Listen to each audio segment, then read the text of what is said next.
Hello, everybody. Welcome to the Basu and Godin Notebook. This new episode. This is October 20th. Hello, Arpin. How you doing today? I'm good. Yeah? Good. Friday afternoon. Feeling good. Canadiens, it's funny after 3 games how the way the schedule has been set up, it just lends itself to this situation where 3 games in, a 1-1-1 start, 500 hockey. Who really expected the Canadiens to do much better than that? But power plays in crisis, penalty kills in crisis, disciplines in crisis. Everything's in crisis. Yeah. What are we going to do? What are we going to do? It tells me a few things. First, it means that there's not enough games to put this really in the balance of having a decent enough sample size. It tells me that the level of patience from fans and media might not be the same as it was last year.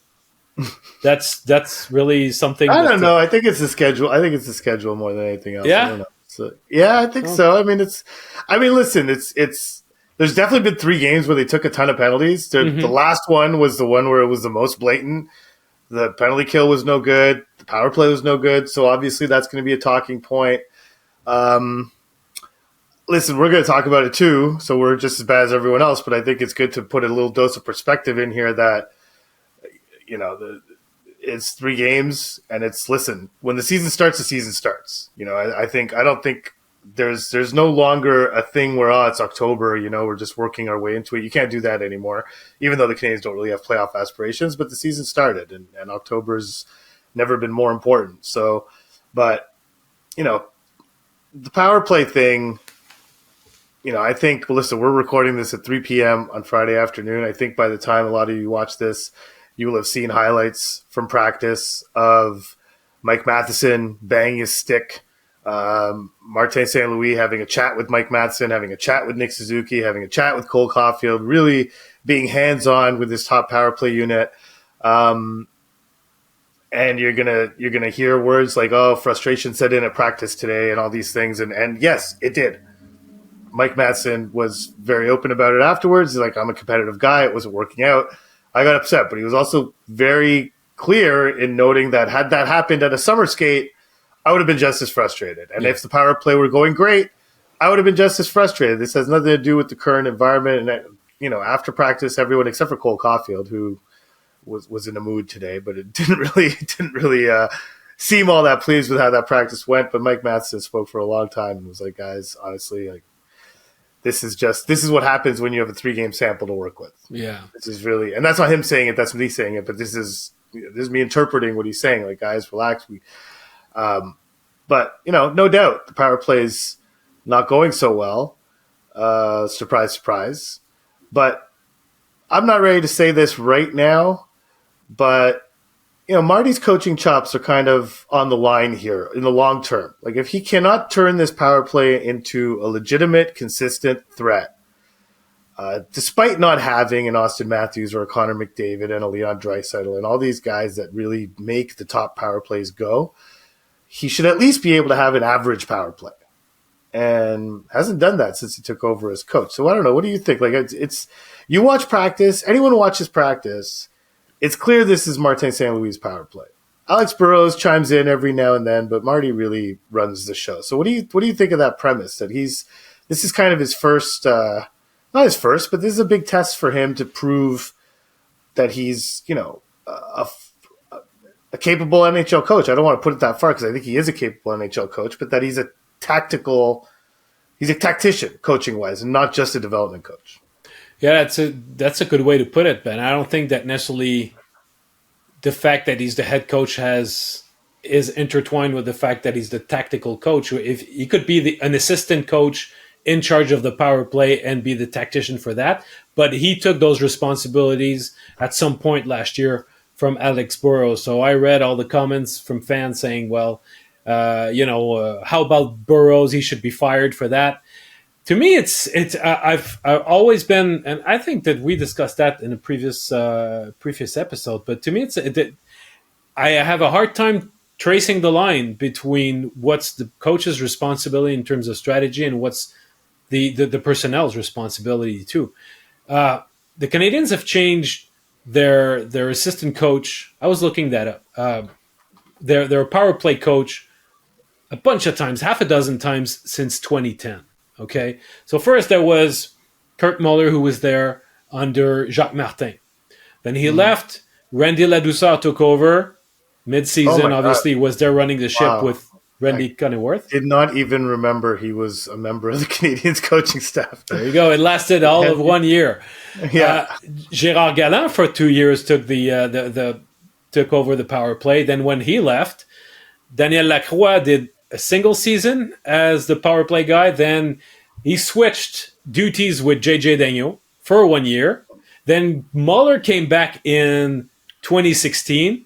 It lasted roughly 5 years until he was canned at the same time as Claude Julien. And since then, Alex Burrows officially has been the power play guy. But during all this time, so since 2010, the Canadiens have been able to reach 20% efficiency on the power play only twice. So that's twice in 13 years. And we're ongoing on to a 14. So twice in 13 years. On average, or throughout the league, once every 3 years, a team will hit 20%. And it's even more true now in the last few years. You get 20% more often. Actually, it's the league average right now. So the Canadiens have been struggling with a variety of coaches, and they've been struggling with a variety of personnel because, I mean, you had Subban back in the day, you had Markov, and you've got guys now. Suzuki's been here for a few years. So it's really hard to say, well, is this the coach's problem or it is the player's problem? To me, it's both. But no doubt that the minute that Martin St. Louis takes over that responsibility, he has to share his part of the burden. And it's funny because the Montreal Canadiens have been having this ongoing issue the same way as at least one other team in the NHL, the Columbus Blue Jackets. And a few years ago, John Tortorella called Martin St. Louis and said, you know what, I have a struggling power play. Why don't you come over and try to fix it? So, so those two teams have been in the same waters for quite some time. But something's got to give. It's because I what's funny about that? You know what's funny about that little stint that Martin St. Louis had in Columbus is who played for the Columbus Blue Jackets at the time? Josh Anderson. Yes, that's true. And now Josh Anderson finds himself on power play one. Was not good on the power play in Columbus. Has not been good on the power play in Montreal. But there he is. Right PP1. Yeah. Josh Anderson, right shot guy. Exactly. So, but, no. I mean, in terms of tactics, I'd like to see them try something different. I looked. They win most of their face-offs. I mean, so far in those 3 games, they won 64% of their face-offs on the power play. It seems as though last year, I thought I've been told, according to a Sports Logic stat, that zone entries was not an issue last season, despite what the eye test might suggest. It is now, but it's a short sample size. It's only 3 games, so it must be other things related to puck movement, slot passes, things like that, creating more than one threat. So that's where, it seems like we look at Cole Caufield being the primary threat on the power play, and I can't help but think of the days where Shea Weber was the big guy on the power play, and everything was coordinated until give Shea the puck so that he can shoot it. And now it's exactly the same thing with Cole Caufield. Before that. Yeah. And PK before that. There's like a run of – it's been a long run of just having a primary shooter and trying to set that guy up. But the team that the Canadiens are facing on Saturday, Washington, has had that situation for over a decade, for a long time. And they've managed to find that guy's shots, and that guy's managed to score a lot of goals. And obviously we're talking about Alex Ovechkin. So it's not like it can't be done, but generally you need sort of a dynamic bumper guy. You need a dynamic playmaker in Nick Backstrom. I mean, it's not as if Ovi's on an island. There's a reason why he gets open. You need a dynamic shooter from the top that they have in John Carlson. So, I mean, the Canadiens have pieces that are not that good as I just mentioned for what that Washington has had for years. But still, I mean, Mike Matheson's a legitimate threat from the top. Josh Anderson is in the bumper. not gonna qualify his threat level, but he's there. And I think Monahan's a crafty, threatening player, not necessarily a scorer, but as a secondary playmaker on the goal line. So There Yeah, is a but way to make this work. I was talking to Monahan today, and he said that he played bumper for the majority of his career. He's very comfortable in that position. So he says the key is to be able to follow the play and make sure that you present yourself as a shooting Well, threat too. He can't play bump. Yeah, but he can't play bumper in that It, on that first unit. no, It's completely because geared to attack from the right side of the ice, so right, it's not really an option. And it makes the fact that they're attacking from the right side of the ice is what makes him a threat on the goal line. You know, that he can find the bumper guy, he can find Caufield through the crease like he did on the disallowed goal in Toronto.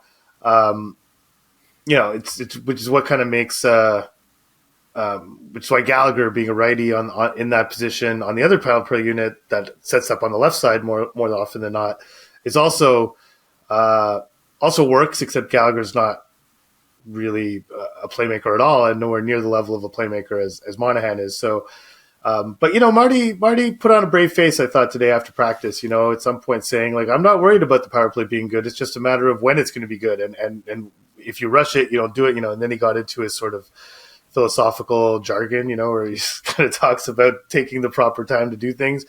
But for him to come out and flat out say, I'm very confident the power play is going to be good, which is paraphrasing. It's not the exact words, but, you know, it's been a while since Marty's been around. So it's not good yet. And it's not as if the players have changed all that much since he's been here. So, you know, I think power play wise, it's time for us to see some of the Martin St. Louis effect. You know, we've seen it in other areas of the Canadiens game. We have not seen it on the power play, and he has taken it upon himself to take ownership of that power play, and that's commendable because he really does run the show in practice. Alex Burrows is a much quieter guy, and will maybe go talk to a guy one-on-one every now and then. But today, especially on Friday, especially Marty was as hands-on as a coach can get. Not only with the power play, but specifically with the first unit of the power play. He was very, very much involved. Power play had a meeting after practice. It seems to be something that's being treated with a decent level of urgency, which is why Marty talking about, you know, taking the proper amount of time to fix it is somewhat contradictory to the vibe that was existing at practice on Friday.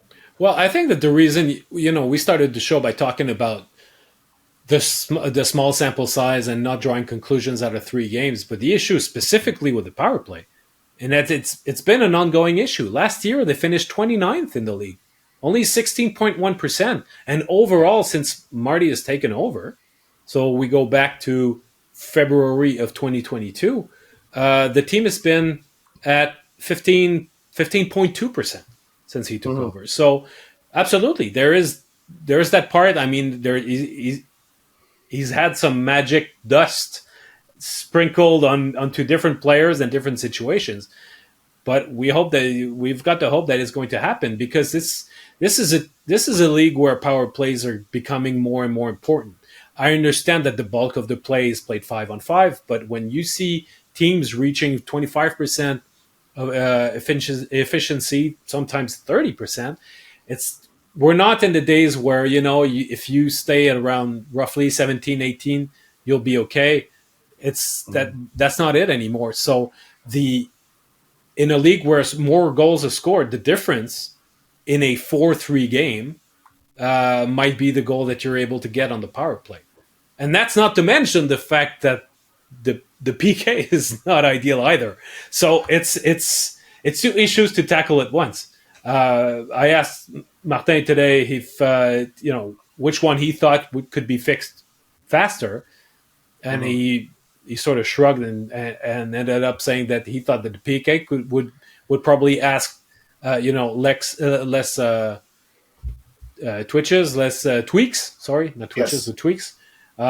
But the power play is definitely a difficult thing. Last year, fine, there was so many guys that were missing, injured one after the other. There was maybe a lack of repetition, all those guys together. But that excuse at some point comes to an end, because if the strategy is in place and they know that they got something that's sound, the absence of one player or another should not make the biggest difference in the world. It shouldn't, but I think in this case it does. I mean, I think we went over this on the last episode talking about Kirby Dach's absence, but I mean, really, I think the strategy that Marty wanted to use on the power play, and he kind of acknowledged it. He acknowledged that Anderson being on power play one has a lot to do with the fact that he's a right shot, replacing Kirby Dach, also a right shot. But Anderson clearly can't do the same things that Kirby Dach can do, and is not going to go play in the right circle the way Dach was instead of Suzuki. And allowing Suzuki to kind of roam around a little bit. So I think in this case that the plan that was laid out for the power play has been derailed significantly by an injury very early in the season. So I'm willing to give that benefit of the doubt to this coaching staff in terms of finding a solution with the personnel at hand. But yeah, by and large, you're correct. I mean, the excuses are running out for these guys, and it's early in the season. Marty said, he has no doubt power play is going to be good. It's just a matter of when. So I think the longer this goes, those questions of when are going to come up a little bit more. And it's really, it's silly to say there's any urgency to it, but for a team that's probably going to struggle to score goals at 5-on-5, even though they've done a decent job of it so far, having just an average power play. I mean, it's not as if we're setting the bar very high. I mean, just have a power play that's no better or no worse than the middle of the pack. Yeah, that's really all they need. But having said that, it's good to point out that at 5-on-5 through 3 games, they've been a very competitive team. They gave up 2 goals 6-on-5 to the Leafs, another goal 6-on-5 to the Blackhawks, 2 shorthanded goals against Minnesota, 3 power play goals, so no 5-on-5 goals. They've given up 2 5-on-5 goals in 3 games. So it's really. That's good. Yeah, it's good. And so it's not all lost. And really that is the foundation of any team. And a lot of this stuff early in the season is gonna get is gonna go out in the wash, basically. Like we see this every year where tons of penalties get called early in the season. The players adjust to the standard. The officials adjust to the standard. They meet somewhere in the middle. And a month into the season, some normalcy arrives where the penalty calls start to go back to what we're used to. So if the Canadiens can continue that at 5-on-5 and ride out this annual early season deluge of penalties that we see pretty much every year, I think they should be okay. I mean, there are some good things happening. It's just that the results haven't necessarily been there, and even the results aren't that bad. As I said, they're 500 after 3 games. It's really nothing. It's just they got beaten 1 game, and this is the nature of early season kind of hockey analysis, I suppose. Yeah, that's it. We have it's a little bit slim pickings in that sense, but you look at the numbers and try to make sense out of this. When it comes to 5-on-5 play, I like the fact that in their first 3 games, there's this stat from Natural Stat Trick, the high danger chances against. While in over 60 minutes, they're the 3rd best in the league right now. So they've been able to really limit the amount of dangerous chances that they give to the other team. So again, small sample size, but in those 3 games, it's significant that they're able to keep that at bay. The thing that bothers me a bit more, and you were hinting at the lack of discipline and the number of penalties, is the number of penalties that are taken in the offensive zone when they're actually chasing the play. And there are many things that can...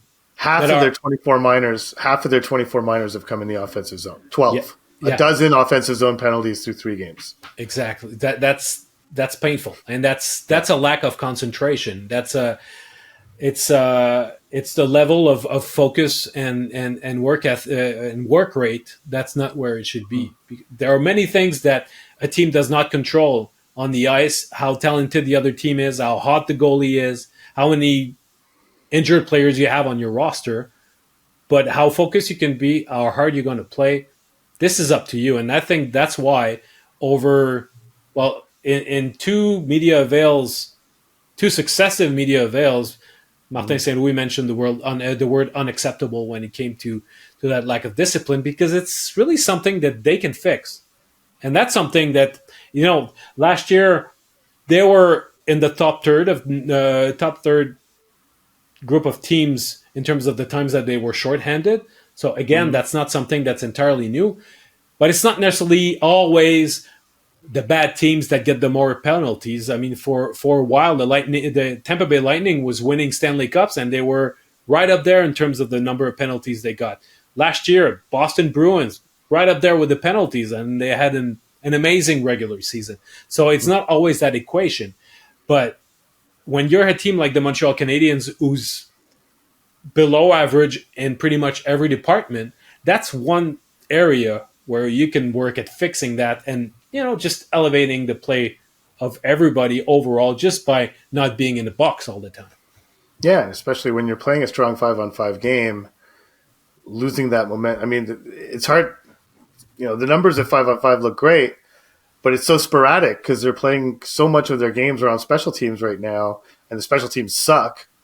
Let's not sugarcoat it. So it's tough to judge because the sample of 5-on-5 play has not been that big either. After 3 games, it's been 3 games spent largely on special teams. So they have to work on maintaining that and see if this start at 5-on-5 can extend. And speaking of small sample sizes, wanted to talk about Marty's comments on Nick Suzuki, which it should be noted. So Thursday after practice, he was asked a very straightforward question by Anthony Martineau of TVA Sport, and he was just like, listen, how do you evaluate Nick Suzuki's play after 3 games? Couldn't have been more open-ended, couldn't have been more straightforward.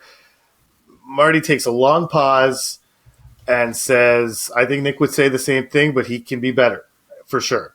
And then goes on to say that he knows he's going to figure it out, and then Nick will be there, and he needs to.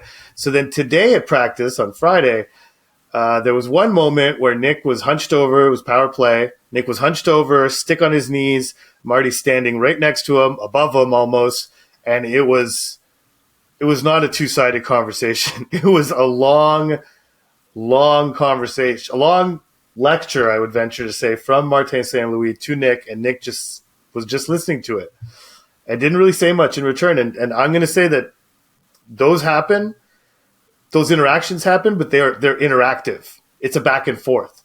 Marty had a similar one with Mike Matheson today. It was a back and forth. He had one with a few of the players on the first unit on the bench. It looked like it was a bit of a back and forth. This was kind of Nick just listening to what Marty was saying and not really, there was no real. So listen, I don't want to read too much into that. I don't know what he was saying. He might have been talking about his plans on Sunday with his kids. Who knows? But all that to say is that for Marty to say that on Thursday, knowing full well what that comment would result in, which it did, I think on Thursday evening, most of the sports shows, most of everyone was talking about how he said he should be better, even though he qualified it with the confidence that he will be. So it's a small sample, and I agree. I can't disagree with what Marty said. Like, Nick Suzuki has not been a very noticeable player through 3 games very often. So what more so than Nick Suzuki's play, actually, I'm very interested by Marty's response. Like, Marty could have fudged it a little bit and chose not to. What do you think of that?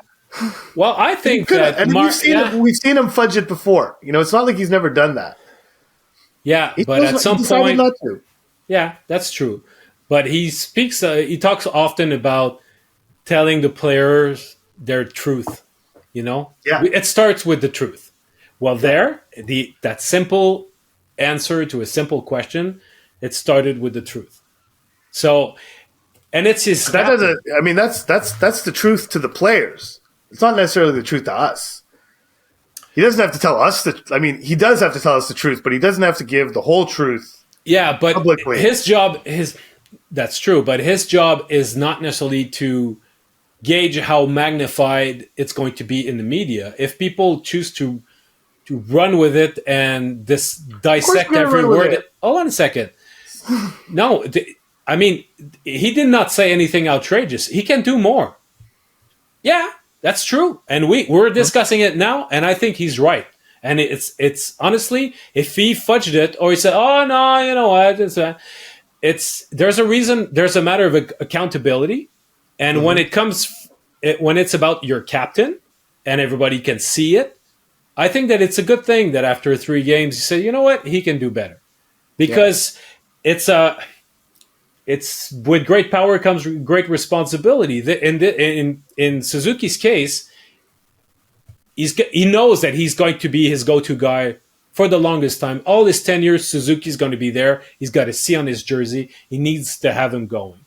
And he's got also the finger on the pulse of what each and every player on his team needs to hear and how needs to hear it. Suzuki so far has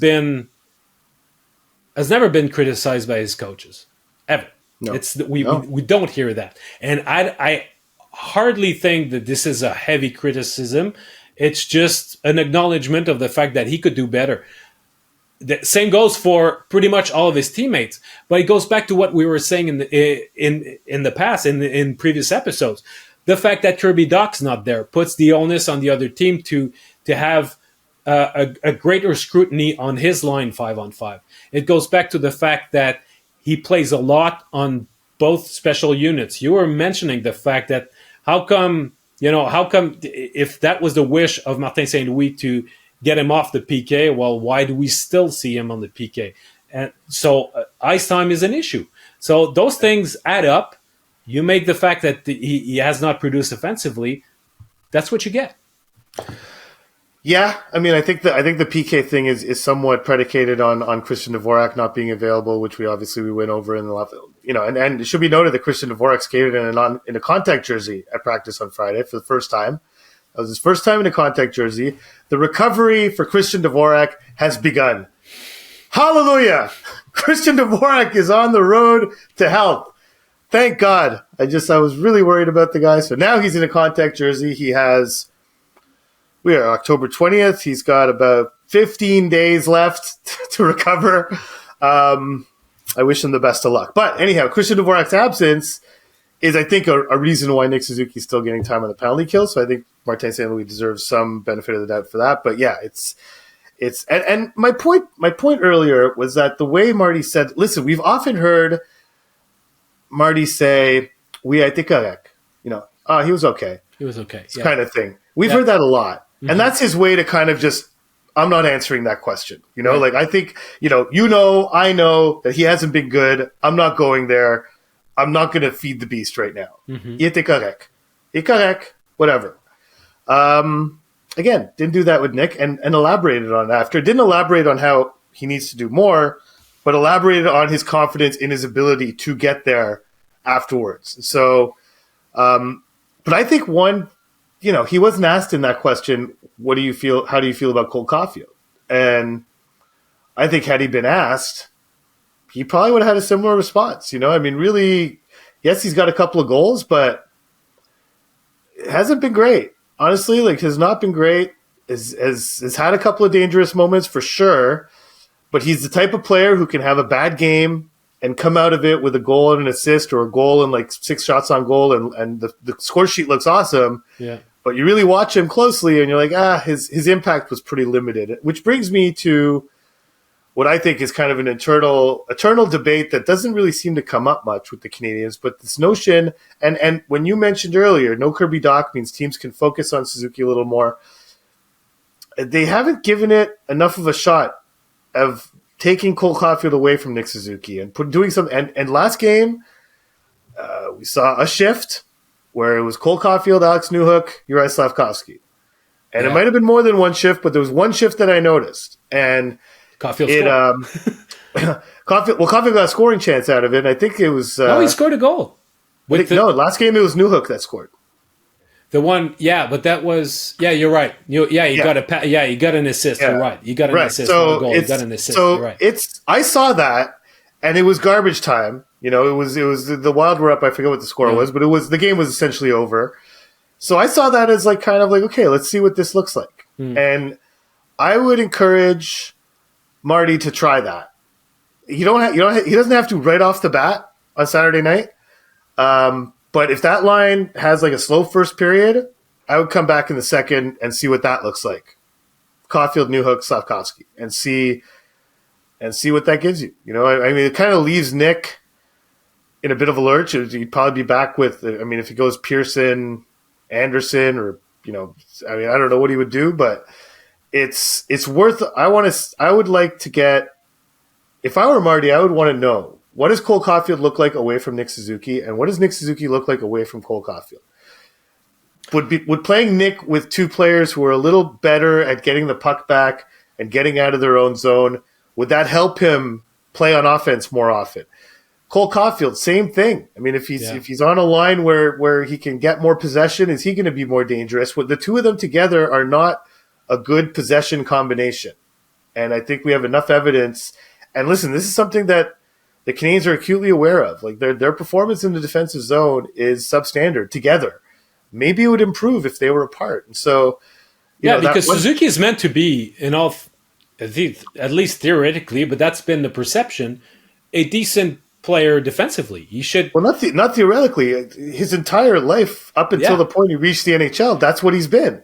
I know, but it's just that the way it's been with the Montreal Canadiens, with sometimes shifts that get where he gets stuck in his own end, it runs out of gas to go back, or has to extend his shift if he wants to create some offense when he finally out of the zone.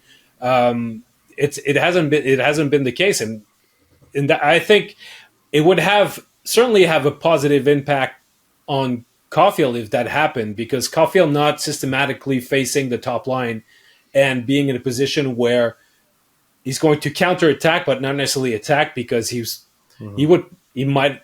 could be getting more ozone draws or ozone starts. It would change probably more for him than for Suzuki. So that's at least that there's something there that you could try by doing that. But they've been joint at the hip so much. Yeah. I don't know how long it's going to take before Marty decides to try that. And the options are limited. Well, I know, but that little blip of experimentation in a lost game maybe gave a glimpse to what Marty's thinking there. So, let's see. Listen, they have an optional morning skate Saturday, as they have pretty much every game they've played this season. So we'll have to see in warm-ups on Saturday. I don't expect anything to change that drastically in warm-ups on Saturday, but I think if that line is a little blah coming out against Washington, it wouldn't surprise me in the least if Marty just started to tweak with the notion of them playing on different lines. I think there's the potential is there to help both of them. Yeah. If that were to happen. Well, maybe that's what he was talking to Suzuki about, and that's why maybe. Caufield was grumpy. Who knows? We'll see on Saturday night.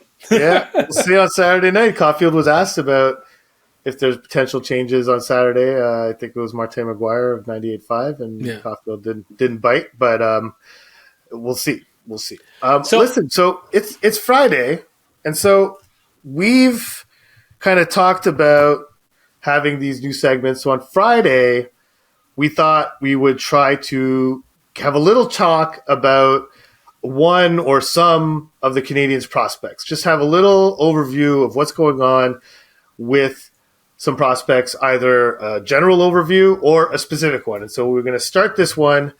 What are we going to call this? Prospect Friday. Let's call it Prospect Friday. That's it. I'm going to write it down right now. Prospect Friday. So that's so catchy. I love it. Well, I got Taco Tuesday, so might as well do Prospect Friday. Prospect Friday, sure. Yeah. So just delve a little bit into one prospect, one guy who's his play, his development, his situation, what happens with that particular prospect. Once a week, we do that. We've got our Monday segment already, the Monday mailbag, and so Prospect Friday. Yeah, it's going to. We'll try to make it a thing. It's going to be viral. That name's going to go viral. It's so catchy. Yeah. Oh man, we're going to get a theme song for it. It's going to be awesome. Okay, so Thursday I went to Canadiens practice because I'm a Canadiens reporter, and Marc-Antoine did not. No. He skipped Canadiens practice. He was derelict of his duty as a Canadiens reporter and instead went to Laval to go to Laval Rocket practice. And who did you speak to when you went to Laval? I actually know the answer to this, but for the for the benefit of our listeners and viewers, who did you speak to at Laval Rocket? What a mise en scène. Yeah, I spoke to Filip Mesar. No way! Yeah! Imagine that. Yeah, and it's great because I was all by myself. There was nobody there. Absolutely. There's nothing. That's great. nothing like a rocket optional practice to to Get steer your exclusive one on all the one. media away. Absolutely. Good That's for it. you. Sat down with Good for for you. 15 minutes with Filip Mesar, another 15 with Coach Jean-François Houle. Yeah, and when it comes to Filip Mesar, he's in an interesting situation because he's eligible to go back to juniors, Yes. to the Kitchener Rangers. It has not been the case yet. They've decided to remain patient with him to try to see, how the situation evolves on a daily basis by keeping him on the roster with Laval. He was scratched the first two games, played about 10 minutes on the third game. It was a season debut, Yeah. played on the third line He's with, set to play again on Friday, by the way. yeah, We're recording this again. It's for currently 3:30 on Friday afternoon. He is expected to play on Friday evening for his second game. exactly. So he played his first game with Riley Kidney and Elias Anderson on the third line. Played his regular shift the first couple of periods, and then in the third, they started double shifting guys like Simoneau, like Gignac, who were better equipped to try to help the Rocket come back because they were trailing the Rochester Amerks.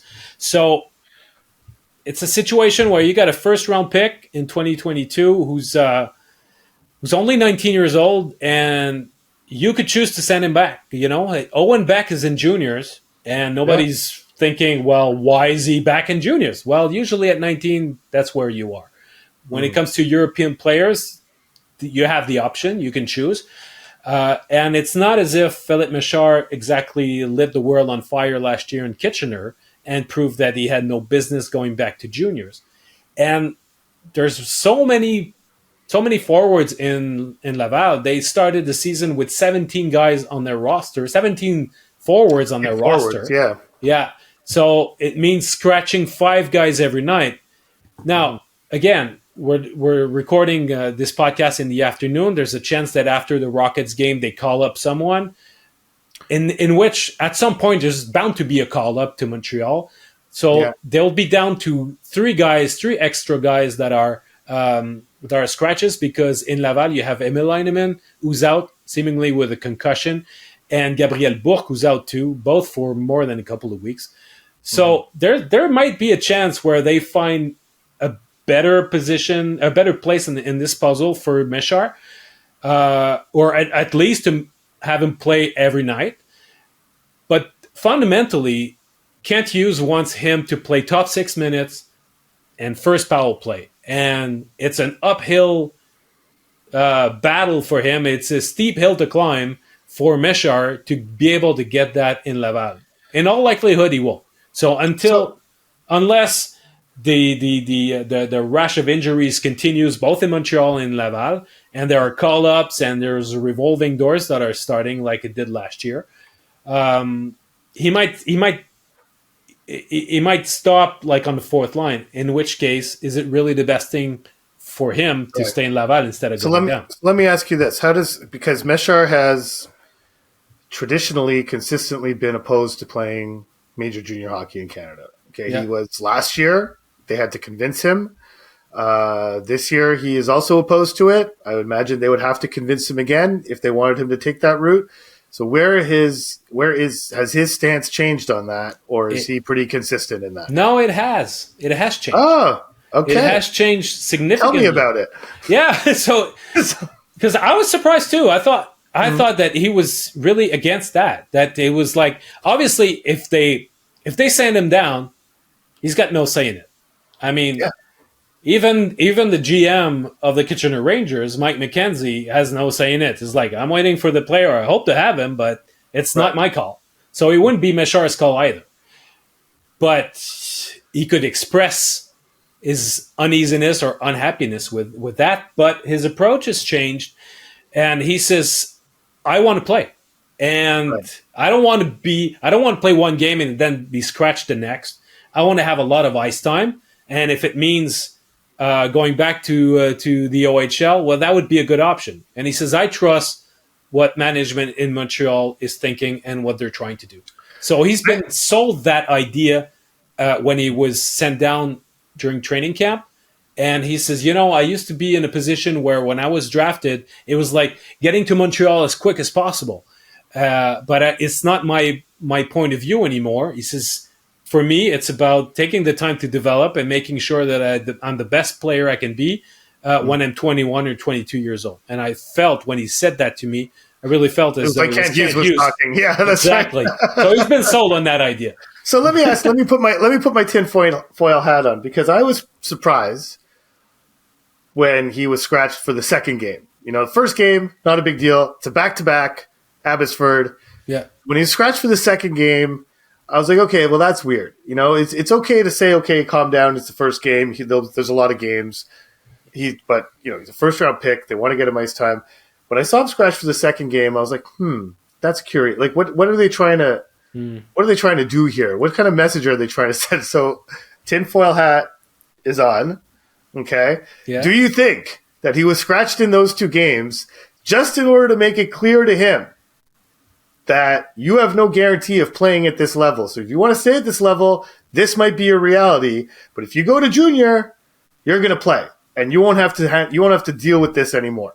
Do you think that had anything to do with that decision? Because admit, it's curious to put a first-round pick in the stands for his first two games of the season in the AHL while Joshua was playing. Yeah. Riley Kidney gets into a game, though I think he sat the first one as well. But anyhow, it's Emil Heineman's playing. Like all the prospecty guys in Laval were playing except for him. Yeah, but he's the youngest guy on the team too. They had 22. They had 10 guys that were 22 or younger in last game's lineup. That's a crazy young lineup, and he's the youngest guy among that group. So your theory is certainly not impossible, but that's not exactly what I would call setting someone up for success. Well, if someone needs to be convinced, listen, I know that through his agent last year, his agent was trying to get him to Laval hard. It was difficult. It was a thing where the Canadiens had to kind of massage that relationship a little bit and explain to Filip, this is how it works here. You're 18 years old. These are the steps you need to take. It's all there is to it. It took some convincing, but he ultimately was convinced. And now I'm wondering if that's somewhat the case now. I mean, it's yeah. When I saw he was scratched for the second game, I was really, really, really surprised. But don't forget that last year, he really there was he buzzed at training camp last year. He was very good in rookie camp, and you could see him. He did not pop at all this time around. Nope. And in between, he had an average season in the OHL. So even though he could say, "Oh, I'm a first-round pick, and you know what? Here's what I want." But he doesn't have the arguments to knock at the Canadiens' door and say, this is what I want. Because now, the proof is in the pudding. What we've seen out of Mesar in the past year doesn't lead you to say, oh, we're going to make sure that we make room for him. We're going to clear the decks. We're going to clear the decks for this guy. Yes. Yeah. And the other thing is, I think that they're seeing issues with his defensive play. Because they're playing a man-to-man, and over there, so far, what's been noticed is that he tends to misread who he's assigned to, who he's meant to cover, and he gets hypnotized by the puck and forgets the guy behind him who all of a sudden gets free and gets a scoring chance. So that sort of thing. He sounds like a junior player. So if he's a liability in his own end. Problems with, yeah. You have to be a really good offensive player to arrive at 18 years old and be effective in the American League, let alone in the NHL. But that lower category, and it's funny because I led my article with that. But on Wednesday, Rochester, they had Yuri Kulich there, who scored a hat trick. He scored a hat trick, and as everybody knows, Kulich was taken two slots after Mesar. So, the story wrote itself. So here, yeah, exactly. So, I mean, I was watching the game on television, and I was like, wow, this is just perfect. This is just a perfect scenario. Yuri Kulich is thriving, Mesar is not, and anyhow, whatever. It's not perfect for the Canadiens, obviously, but so here, just to kind of wrap up Prospect Friday, though, because the other thing I thought when Mesar was not playing on Saturday, on or whatever, the first 2 games, was, and then you watch Joel Armia play, and you're like, what is this guy doing there? Like, this guy, he's too good for the American Hockey League. He's not exactly a tweener. Like, I mean, I understand the Canadiens wanted to send him a message. He didn't earn a job out of camp, and I think that's great. Accountability is important. Meritocracy is important. But, you know, we always talk about veterans taking the ice time of a younger player, you know? Mike Hoffman was exhibit A of a guy taking ice time from a younger player. Well, what's Joel Armia doing right now? He's taking the ice time of a younger player in Laval. You know, it's really not ideal. The Canes have an injury. They're carrying 12 forwards right now. And listen, this might change between now and either 5 p.m. today, which is in an hour and 15 minutes, or 5 p.m. on Saturday, which would happen right before the game, and after Laval's game on Friday night. But Joel Armia, they need to get him out of Laval. It's not that he's – listen, I have no doubt Joel Armia has been a great teammate. He's not causing a problem there. The problem is just him being there and him taking up a slot because he's so – like, I mean, if I'm JF Hull, and we need some goals, and we need to change them. Like, I'm putting Armia out there. Here's a bona fide NHL player I could throw it into, and he's just it's Armia things all over the place. Honestly, like yeah.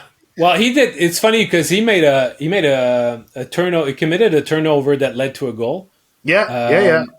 But it happened because he was. It's like he made an NHL play.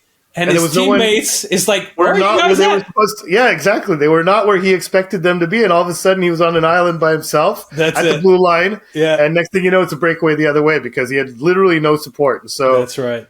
But just more philosophically, like, listen, forget how he's playing in Laval. Mm-hmm. It's, you know, this is the year where Laval was ready to take their lumps and be young.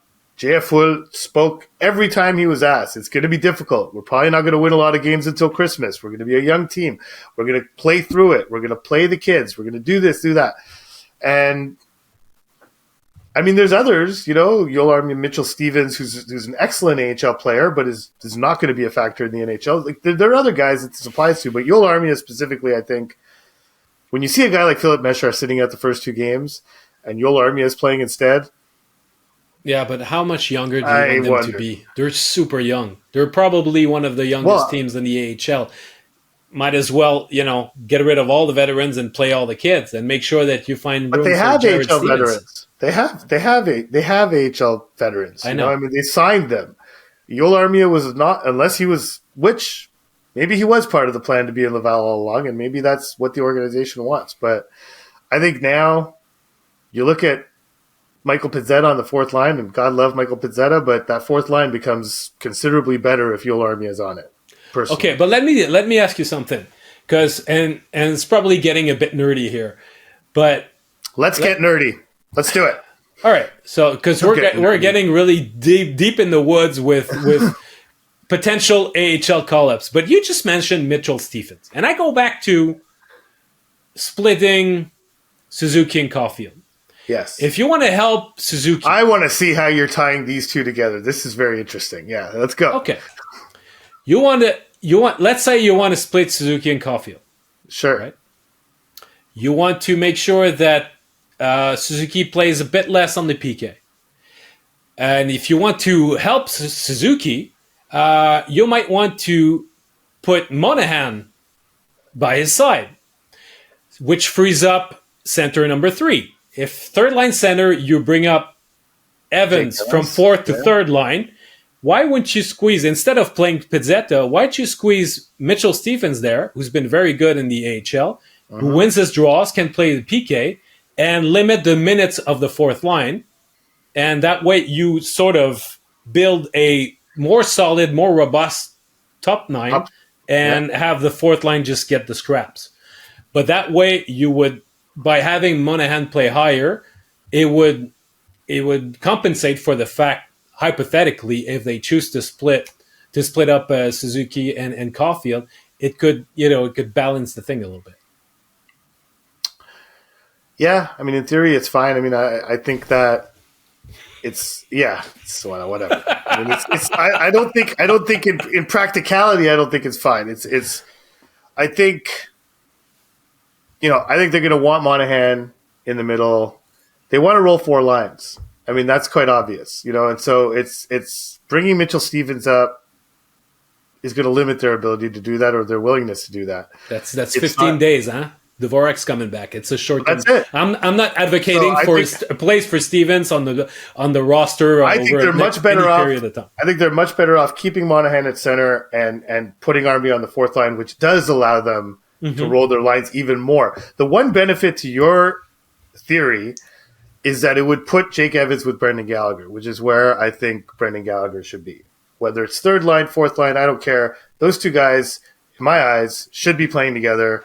It's not working so far for Brendan Gallagher with whoever he's playing with.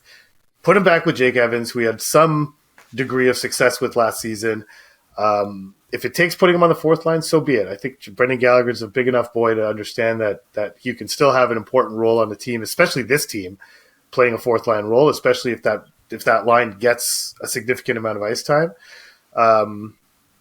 I mean, if you bump Ylonen up to the 3rd line and you go 4th line of Armia, Evans, Gallagher, yeah, I would give that line 12 minutes a game, easy. I mean, it's. But we've gotten far away. We've gotten far away from Ylonen's been very good, and frankly, I would like to see him on the power play instead of Josh Anderson, personally. Or on either of the units, but really on the top unit, if you need a righty, and we talked about this earlier, I'd give him a shot. If Anderson doesn't work out on Saturday, I would try it, but we've really gone far from Filip Mesar. We never ended the prospect. No, you're right. Podcast segment. That's fine. But we're new at this, guys. We'll get it. Okay, we're gonna stop. We'll try and stay on topic, but anyhow. But is there something you wanted to add about Mesar? Do you? Because I think that if barring more injuries, I think it's a matter of time before he goes back in the OHL. Okay, well, that's what I wanted to know and I think one thing that he needs, if he does go back to the OHL, he just kind of has to rediscover. I think he got really, obsessed is a strong word, but he really prioritized being able to physically survive pro hockey. Came in heavier, and it was obvious in Buffalo at the prospect tournament that he's lost some of his explosion. He's not as explosive a skater as he was a year ago, and. I bounced that theory off a few people in Buffalo, and I think I got more or less, unanimous agreement on that. And so I think he needs to rediscover his identity as a player and not. It's tough for a guy who's smaller. I forget what he was. He was 168 or something when he got drafted, somewhere in the 160s, and hearing Jean-François and all sorts of people like, oh, you're going to have to get a lot stronger if you want to play in the American Hockey League, and then you go ahead and do that. And by doing that, it takes away the primary strength that got you drafted in the first round in the first place.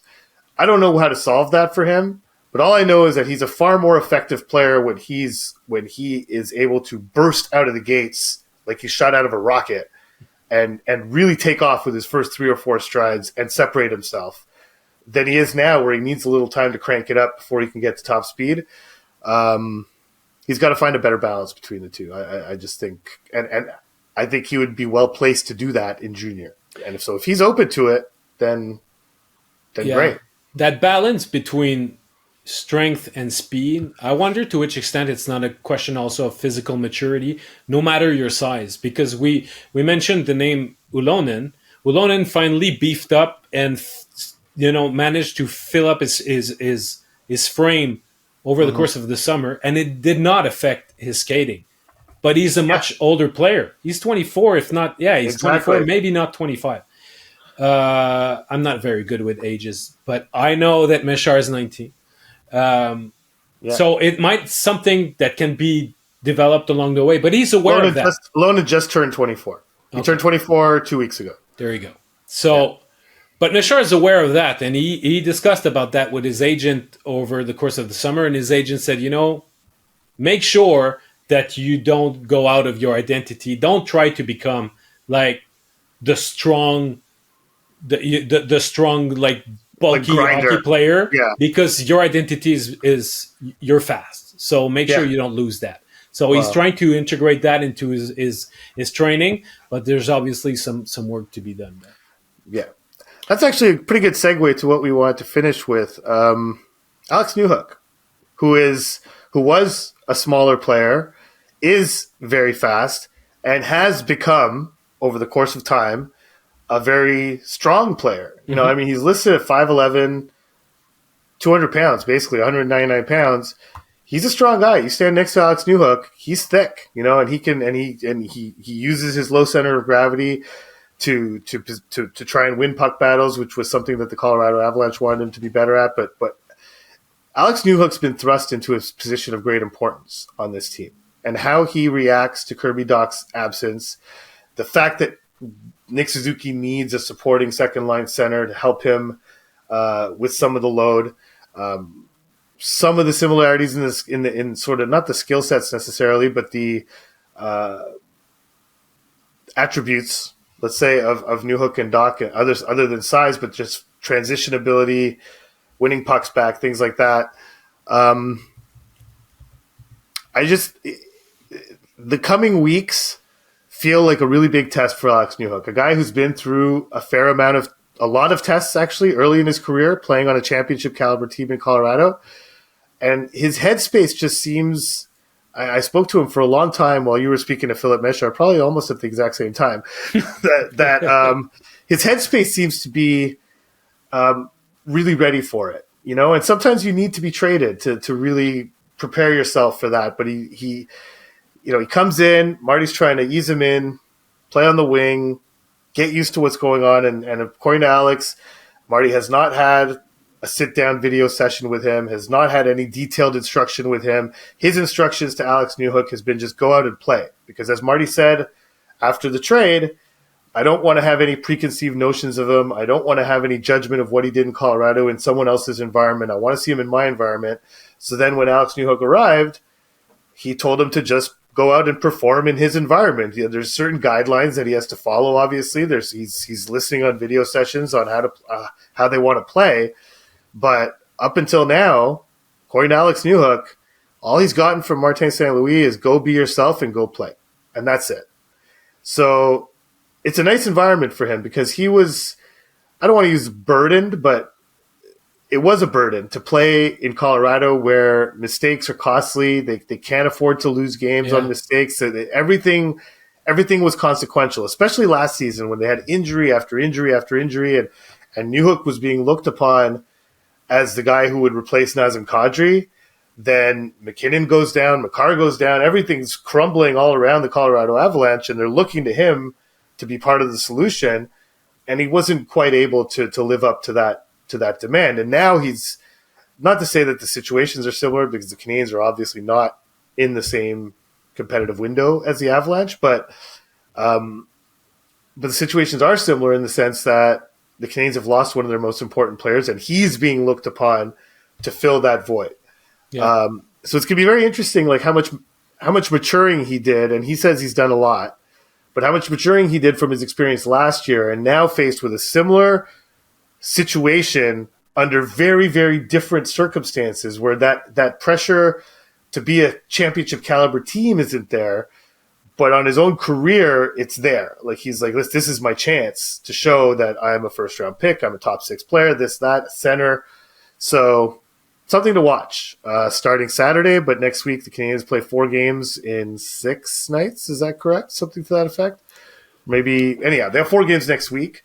I'm going to be very, very intrigued watching Alex Newhook and how he handles, because I don't really take anything from that Minnesota game. It was so screwy, and just all the penalties, and just everything was all screwed up. But this week I think we're going to get a real taste of who Alex Newhook is for the Canadiens. I like to see that more as an opportunity than a pressure in this situation for him, because I'm not sure if the pressure is really on yet. And actually, because as you mentioned, the two teams are nowhere near the same place in their window and in their cycle.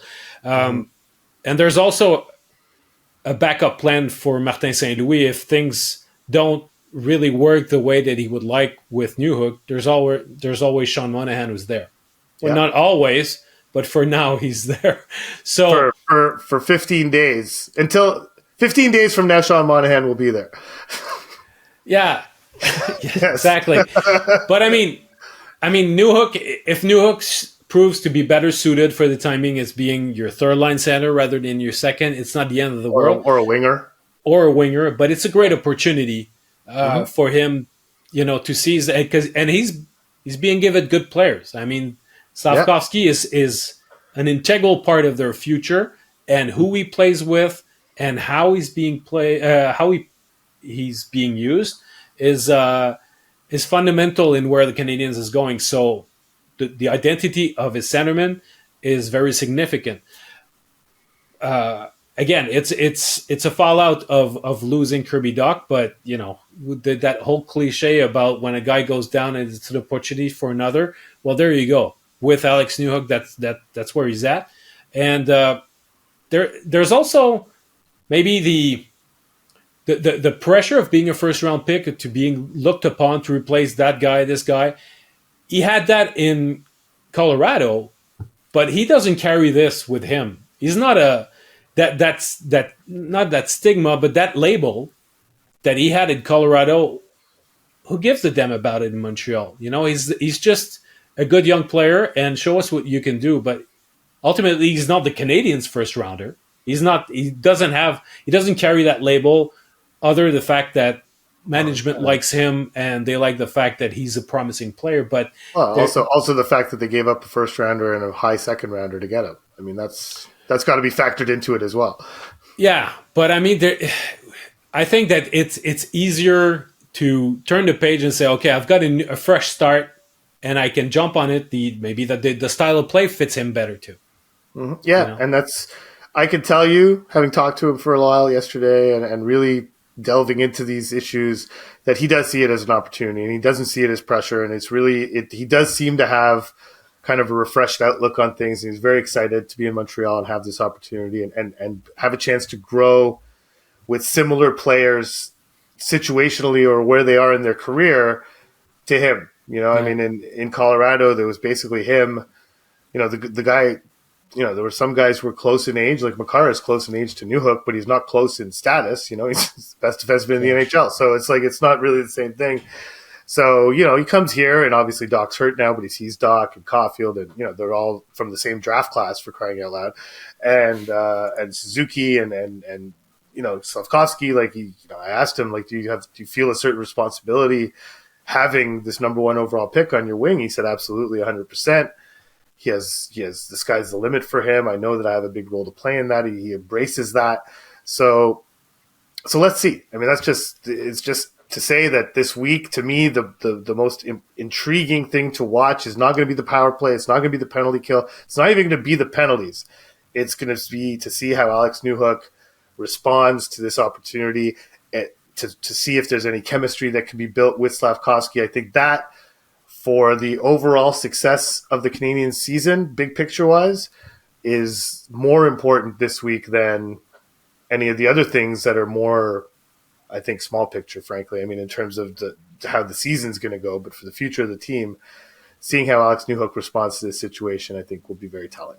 Yeah, and it's interesting because, Filip Mesar told me that he speaks to Slavkovsky every other day. But don't they live together? No, they don't. Actually, they don't. No, they don't. I thought they were going to. Well, that's a scoop. Well, yeah, no, Slavkovsky mentioned Breaking news! Breaking! Yeah, no. So Mesar is still at the hotel because he doesn't know where he's going to be. So he's still at the hotel, and Slav, lives by himself.